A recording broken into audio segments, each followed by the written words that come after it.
Faltan pocos días para la cuenta pública que el presidente Gabriel Boric va a pronunciar, como es la tradición, la que antes ocurría un 21 de mayo, ahora es el 1 de junio y en este caso cae día sábado, donde le rinde al Congreso y por extensión al país completo a través de una cadena voluntaria de radio y televisión, precisamente eso, no cuenta pública de lo que se ha hecho y de lo que se pretende hacer en el siguiente año. Suele ser generalmente un momento muy solemne y republicano, ¿no? Desde en el entendido de republicano, la lógica del funcionamiento patriótico político del país, ¿no? Donde la solemnidad acompaña ese discurso, que a veces pueden durar 1 hora y 40 minutos y otras veces, como fue el caso del presidente Gabriel Boric el año pasado, casi de 3 horas y media. Y mientras uno se prepara y aparecen estudios y análisis sobre cuánto del cumplimiento de las promesas de la última cuenta pública pudo desarrollar el gobierno en los siguientes años, en los siguientes 12 meses, la verdad es que hay que decir que en este caso ha estado marcada esta cuenta pública por una sucesión de episodios que cuesta un poco entender le hayan quitado ese tono de solemnidad republicano que suele acompañar precisamente esta gestión.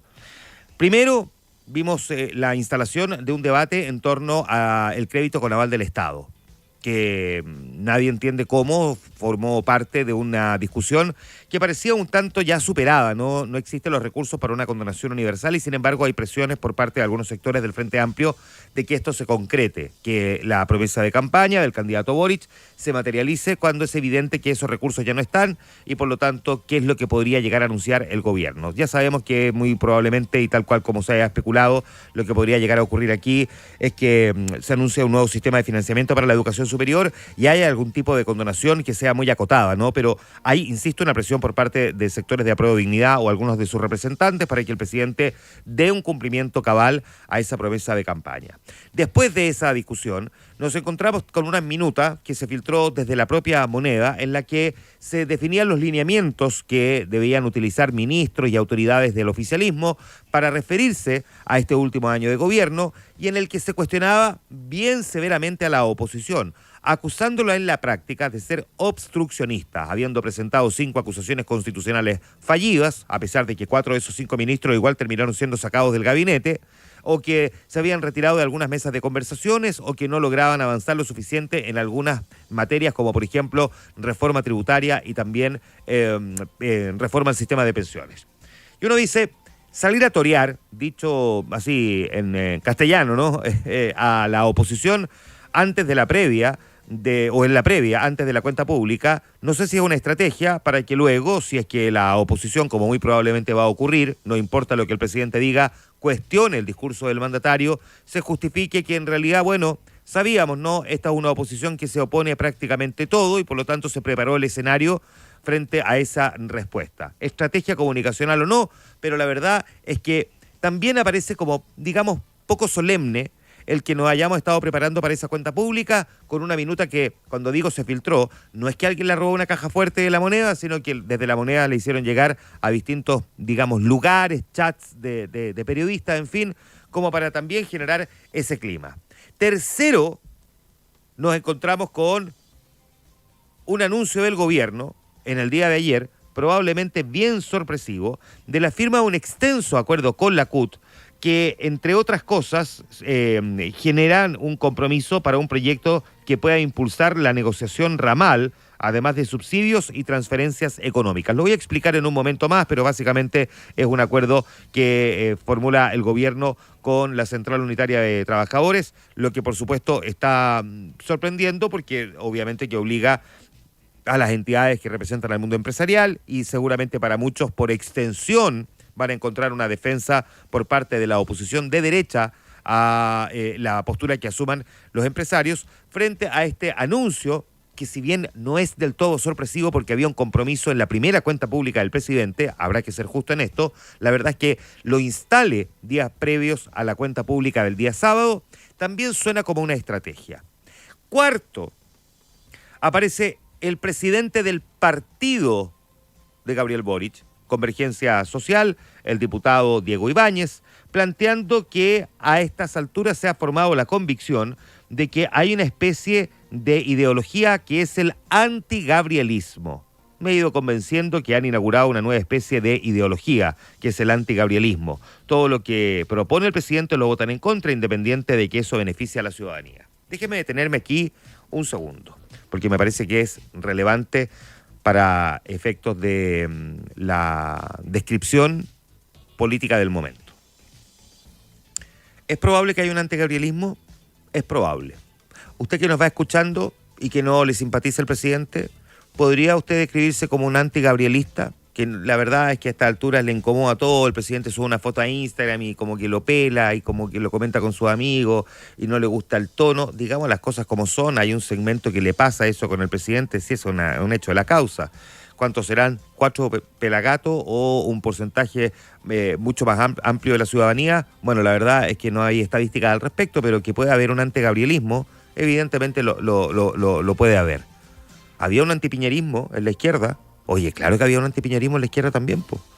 Si había un antipiñerismo, yo creo que ese concepto estaba mucho más instalado. Aquí el diputado Diego Ibáñez no está inventando la pólvora. Básicamente miró con la perspectiva del tiempo en retrospectiva y lo que decidió fue crear el concepto de algo que ya existía en la izquierda y que era el antipiñerismo. ¿Alguien duda de que en sectores del Frente Amplio, representantes del Partido Comunista e incluso uno que otro concertacionista no le tenía tirria a Sebastián Piñera? Usted podrá decir si estaba justificado o no, esa discusión, digamos, es secundaria para efectos del debate sobre el concepto, ¿no?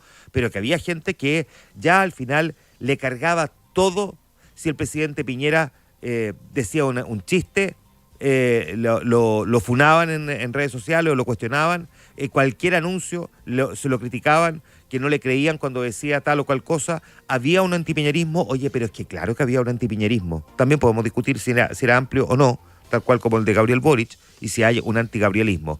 No descubrió la pólvora el diputado Diego Ibáñez, pero lo instala en la misma semana de la cuenta pública, en la misma semana en que se produce este debate sobre el CAE, que nadie entiende cómo un sector de la izquierda decidió instalar para generar, por cierto, una presión, pero también para sacar al pizarrón a la derecha para ver qué es lo que dicen respecto de condonar o no deudas que están afectando a los estudiantes. Lo dice en la misma semana en que, como vimos ayer, el gobierno nos sorprende con este acuerdo con la CUT, que inevitablemente también va a sacar al pizarrón a la oposición, y en la misma semana en que se filtra esta minuta de la SECOM en la que se cuestiona a la oposición.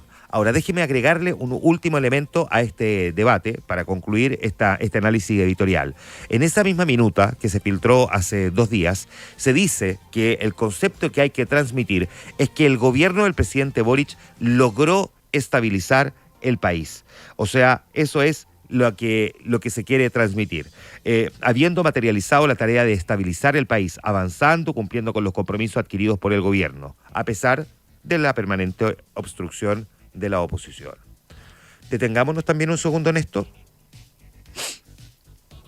¿Por qué estaba desestabilizado el país? Miremos por qué estaba desestabilizado el país. Por supuesto que una de las desestabilizaciones que nos afectaron, como afectó al resto del mundo, fue sin duda el COVID. Pero miremos por qué estaba desestabilizado el país.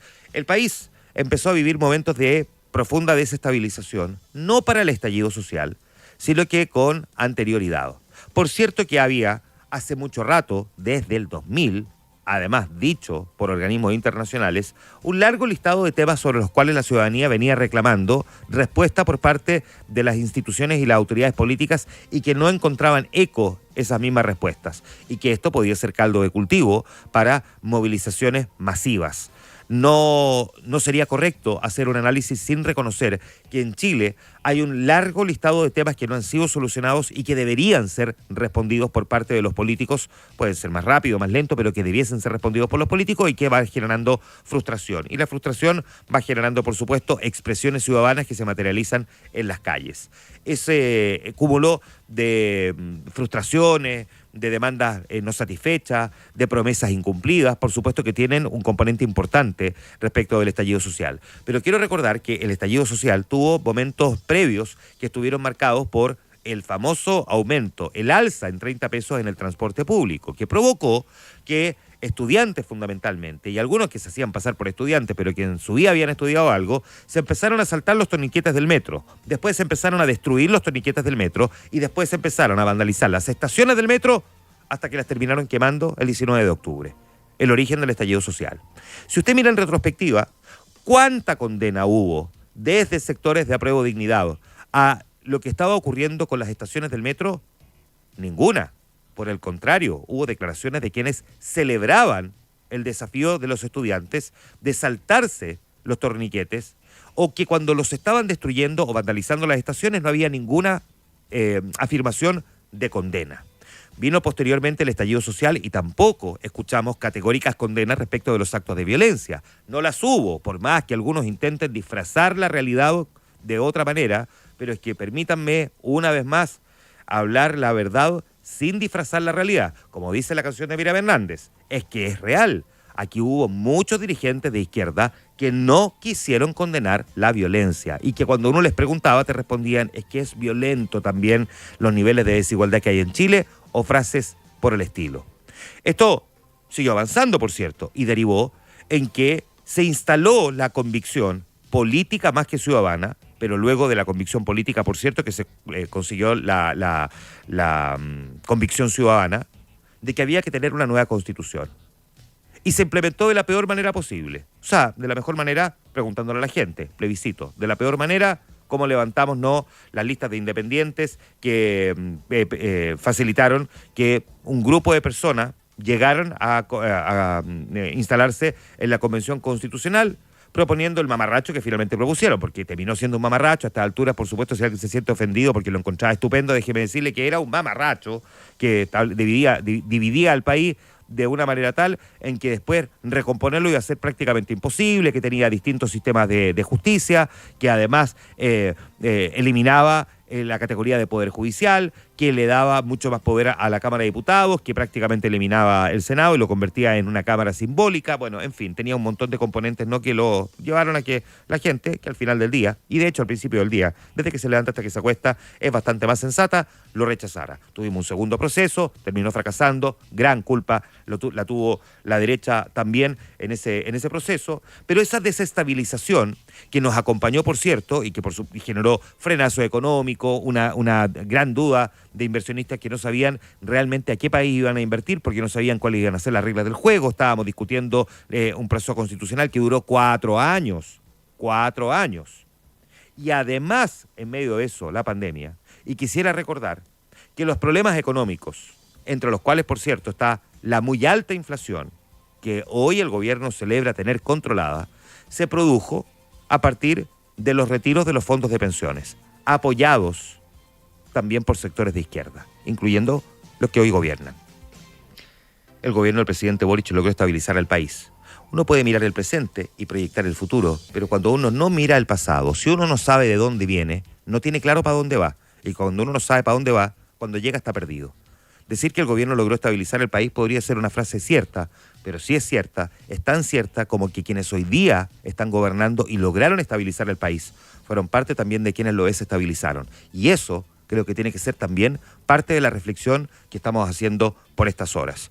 En medio de eso nos encontramos con esta idea de parapetarse desde una esquina, desde un rincón, para salir a cuestionar a la oposición, que tiene sus propios pecados, por supuesto, porque tiene sus propios pecados, para torearla en materia de CAE, para torearla en materia de ser una oposición obstruccionista, para sacarla al pizarrón para ver si realmente van a estar o no apoyando al mundo de los trabajadores a partir del acuerdo firmado con la Central Unitaria de Trabajadores, a la espera del discurso del presidente Gabriel Boric. Uno se luce en función de lo que ha hecho, de las promesas que ha cumplido, o de la capacidad de explicar por qué hay promesas que no ha podido cumplir todavía.